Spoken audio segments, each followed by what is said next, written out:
Welcome. I want to start off this show with a question. Envision in your mind's eye that you are a house.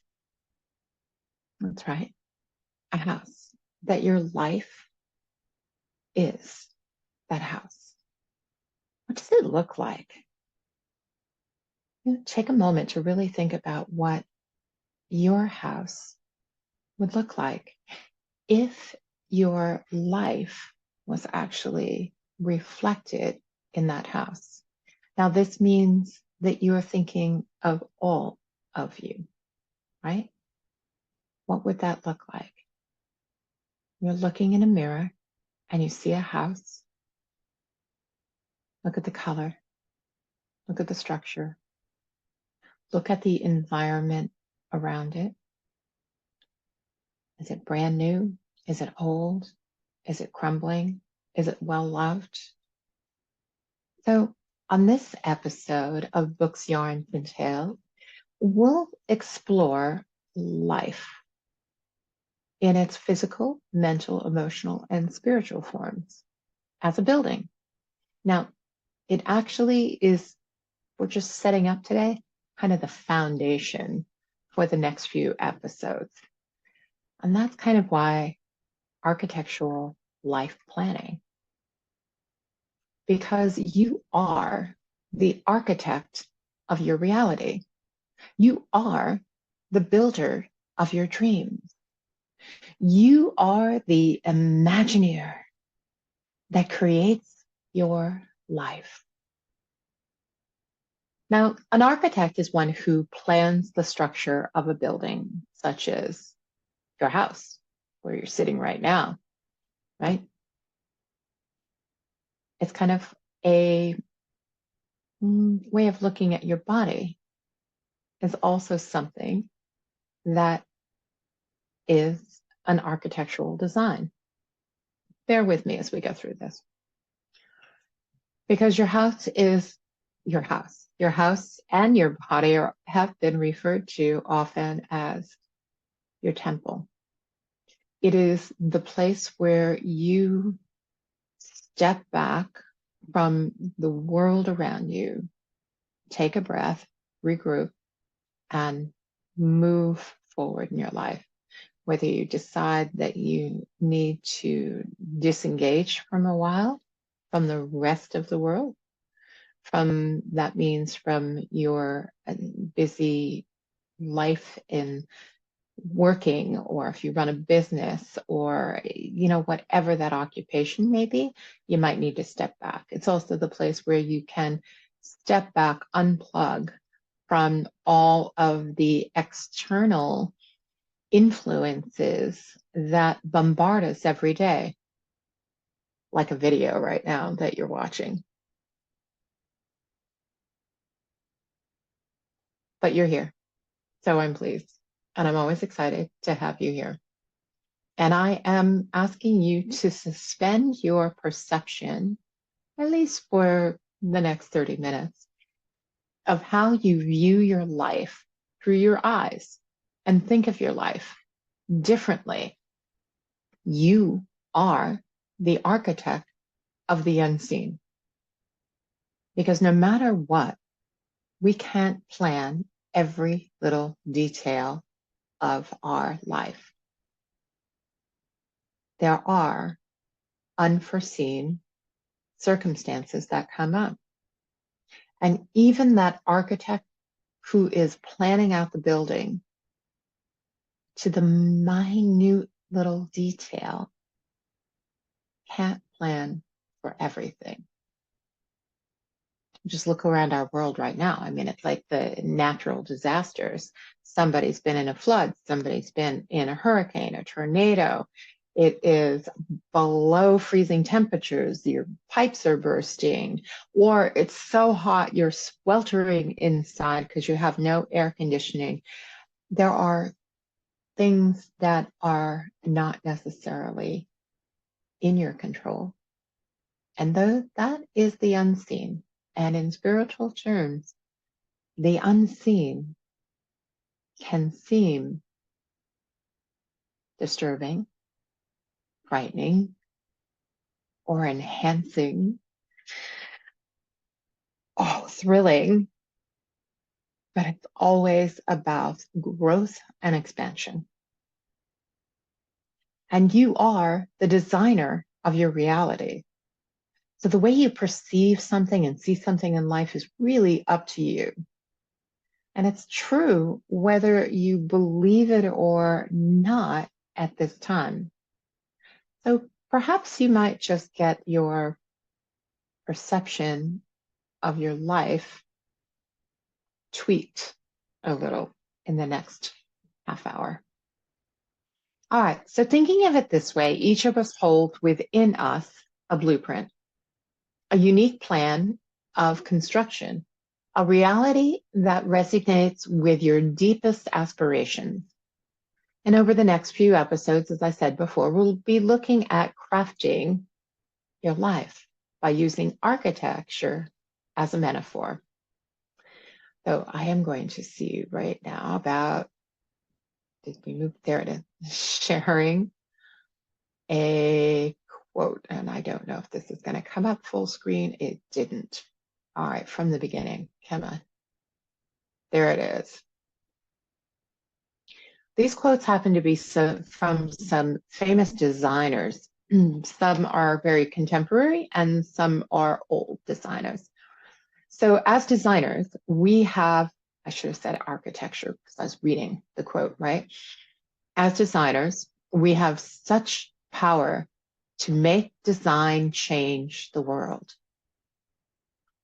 We really need to make better use of our platform and do stuff that is useful.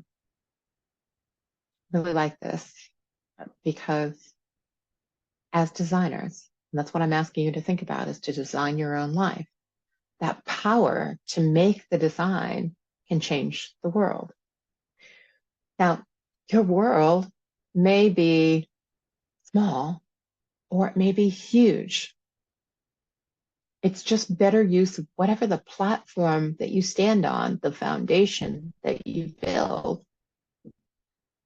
that'll be useful. So, as I said, something to consider as our first, oh, now come on. There we go. Technical difficulties, right? So as I said before, each of us, if we think of it in this way, each of us has a blueprint, right? We have a unique plan of construction, a reality that resonates with your deepest aspirations. And so let's just take a bit of a look for that. We envision our life. We wish to build, just as an architect envisions the structure that they wish to build. You ever heard the phrase, living the dream? I know it's like kicking back and living the dream, right? Whatever that dream might be. Now, that's kind of a common phrase. And there are some people who think, oh my God, I'm not living that dream. I'm not even there. What do I have to do, be, or find out about to live the dream? And each of us, when we hear that, living the dream, have a different vision in mind. So living the dream is a common phrase used to describe a situation where someone experiences the ideal lifestyle. Are you truly living the dream? Or are you feeling cracks in your foundation, peeling paint, holes in the roof? What does your house look like? What is the dream you hold tight to? Or did you give up on that dream a long time ago?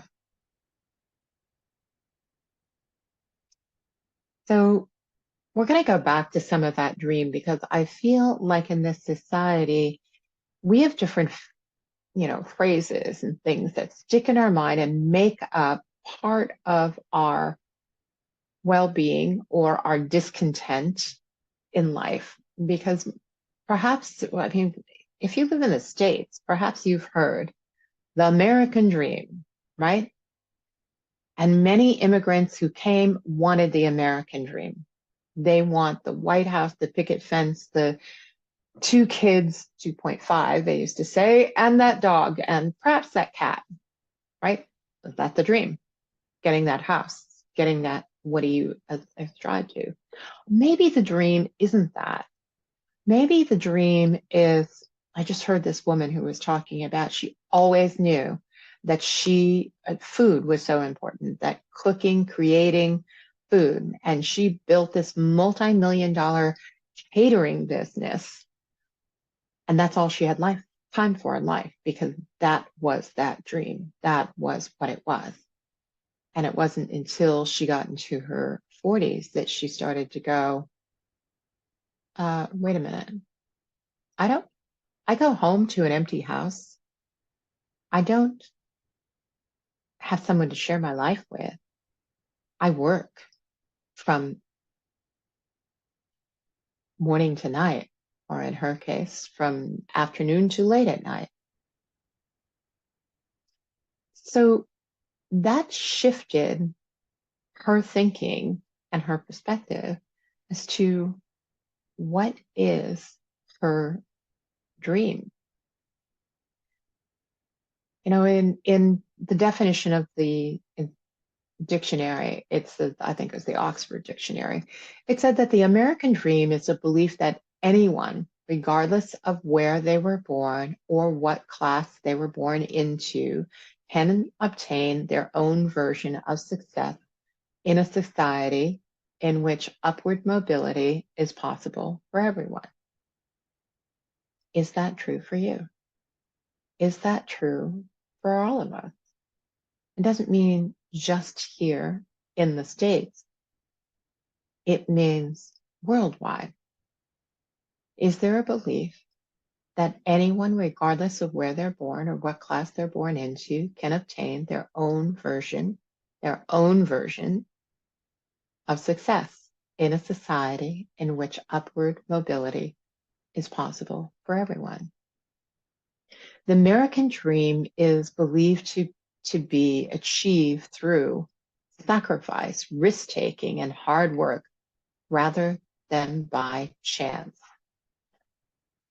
Well, as I said, I asked, is that true for you? And is it true in this day and age? Now, if I think back, and when I'm thinking of the American dream, it is like the industrial age. It is not so much the first explorers and settlers who came here, although they did dream of a different life. The Puritans wanted a life that was free from prosecution of their religious beliefs. And many left their countries to come to North America, South America, to create a new life in the way that they thought. But in the industrial age, all of a sudden, the building of buildings and cities and railroads and newfangled things just kept expanding and growing in a different kind of dream and growth, and a different way, so that there were many who felt that they had to sacrifice, that they had to take risks, and that they had to work hard, and that this doesn't happen by chance. But however, it does happen by plan. Try now.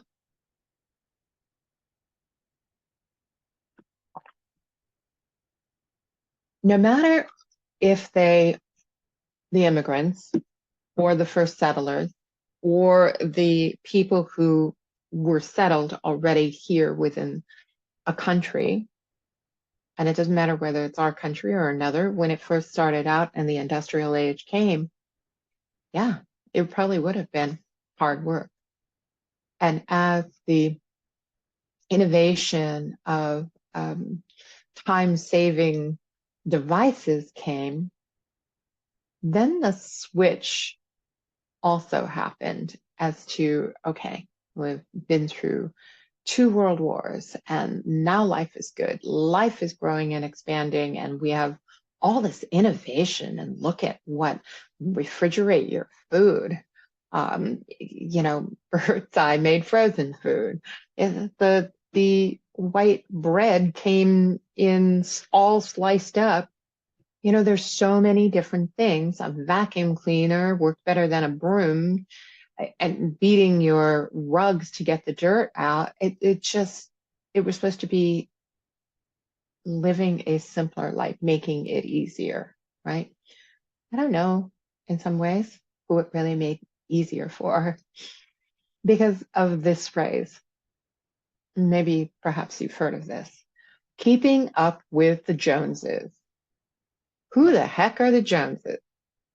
When I grew up, I did have a classmate whose last name was Jones, but I never thought about keeping up with his family, right? I never thought of like looking, well, we didn't have a fence. Our neighbors didn't live close by. There were always trees between us and the neighborhood. So you couldn't see the house next door. You couldn't look over the fence to see, oh, wow, they just got a new car. We see this in advertising all the time. One guy's out there watering his garden, and the other guy drives up in a brand new car, and he gets out and he kind of buffs the front of it. He's so pleased and proud of what he's got. And the guy with the hose is suddenly looking to see, and the hose is now spraying other things than watering the garden because he's looking to see what his neighbor has in his front yard. So keeping up with the Joneses is actually an idiom in many parts of the English-speaking world, referring to the comparison to one's neighbor as a benchmark for social class or the accumulation of material goods. To fail to keep up with the Joneses is perceived as demonstrating social, economic, or cultural inferiority. The phrase was coined, you ready for this? By a 1910s comic strip by the same name, Keeping Up with the Joneses. So, of course, we're now in, that's 100 plus years old, that comic strip. But the phrase, Keeping Up with the Joneses, had been said over and over. And it's not that it's just been said, it has been lived. It is something that became a goal, if we want, a dream, if you will, to achieve. Now, what did that say? To perceive that you were achieving social class or by accumulation of material goods. All right. And if you failed, then it was perceived as demonstrating social, economic, or cultural inferiority. To me, this kind of thinking is outdated. And perhaps you agree. Well, I've never heard of that. I've never thought of that. And yet you've been influenced by that. Every advertising in the world has used that, is to put out there to you that you want this. This is the next bright, shiny thing. Now, this is really dating myself, but I will say that it was when my daughter was young, and at Christmas time one year, it was the Cabbage Patch doll. That was the toy to get, to have, to hold, to cherish the Cabbage Patch doll. And people were looking everywhere to find this Cabbage Patch doll. We even have movies that talk about the parent who forgot to go get that one special toy that their child asked for. And now they're in a mob looking for that one special toy. Do anything to grab it and bring it home, right? So if it's outdated thinking, time to throw it in the garbage, time to leave it by the wayside. and envision the life you wish to build. The parallels to architecture building your life are kind of opening, and the lessons of looking through the lens of an architect is invaluable. An architect goes through a meticulous process of designing a house. They start with a vision, and bold and ambitious. They have a blueprint, a detailed plan, a guide for every step. And then there's the materials. What are you going to construct this vision out of, right? And the last is the environment. Where you're placing this structure challenges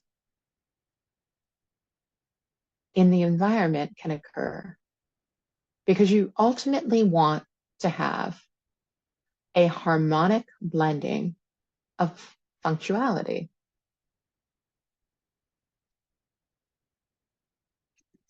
So that brings me to the next slide here in my slideshow that I want to show you. The next quote that I've got here. And here it is,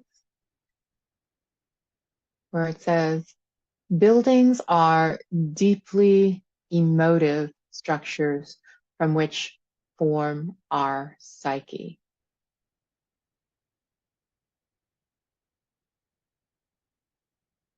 They form our psyche. They form our well-being.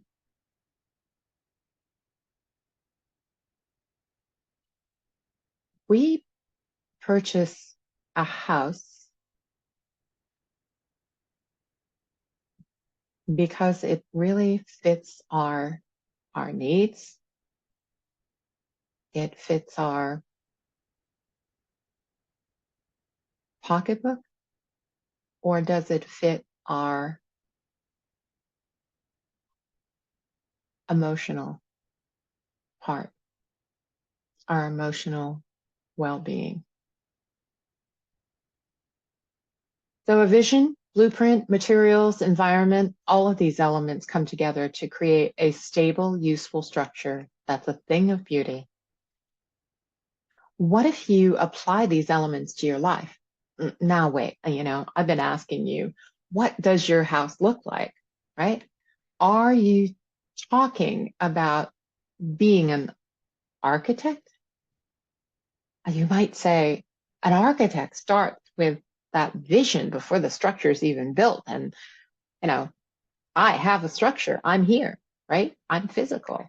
Well, let's not think in terms of tear down, gutting the insides, or slapping siding over the old exterior. Let's think more in terms of remodeling, giving new life to what is old and worn out. And that's what your life, your physical, mental, emotional, and spiritual body is more like that house. That's how it is. Now, we're not all born equal, right? I mean, you would think we don't have all the same chances. There are things going on. Well, sure, that we're not all born equal. Some births are planned for, others are unexpected, and yet some unwanted. Some have birthmarks, birth defects, or birth trauma. Some are born too small, too large, or just right. Some are born in hot climates, cold climates, in jungles, in the deserts, or on islands. But I believe that the underlying foundation of every birth is that we are born for a reason, that we choose to be here on this earth in a human form with a purpose. And it's up to us to ensure that that vision we hold for ourselves is a reality. Our foundation may have been rocky at the time of birth, yet that will to live the lessons of childhood can either keep us stuck, right? Or it can end up being the foundation of your life. So the next question is, how is your foundation? How is your foundation standing up? Do you see cracks? Is it crumbling? Or has the foundation started to shift off? The structure shift off the foundation. As an Imagineer, you can envision a new life path with a stronger foundation than before. So going back and forth between these metaphors, you may be thinking, wait a minute, she's talking about a house. What is my life? But I'm not getting this.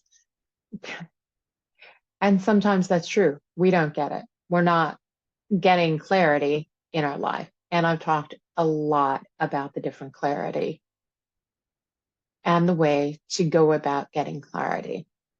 So I'm going to use a different, one more example of how to think about this. So it's using your imagination, even if you think you're making it up, because it gives you a starting place, right? And you need some place in which to try something on, to see if it works, see if it fits. I mean, when you go shopping in person, do you just buy something off the rack the first thing without trying it on in this day and age? Yeah. Who are we kidding? We do that all the time. We look up online and we say, oh, I like that. I'm going to buy that. My mom's at QVC, right? She sees things and she likes the style. I'm going to buy that. I'm going to buy that because it's on sale. Oh, it's in my size. Oh, and I like it. I like this color. You know, that's a good price. Let's buy it. You get it home, you try it on, and you decide you don't like the way it feels. You don't really like the color and how that looks, right? Maybe it's too big or it's too small. Sorry, all sales are final. Not so when it comes to your life and to creating what you want most about getting out of your life. And so I'm going to stop right there. It gives you time to contemplate. Oh, this may resonate with you, it may not, but it gives you time to think in a different way. Think about your house. Take time to go within, do a short meditation, and take that first impression of a house that comes to you. Right away, what is it? Take a closer look. What does it look like? Does it look like it's falling down? Does it look like it's straight, narrow? Is it freshly painted? Are there no windows? Or is it all open? Write down those impressions of what you found. That's the start of looking at your foundation. And next time on Books, Yarns, and Tales, we'll talk more because we need the setup to get us to looking at the foundation of life. Because architecture is life planning. So thank you so much for joining me here. I appreciate it. And we'll see you again another day on Books, Yarns, and Tales. Bye.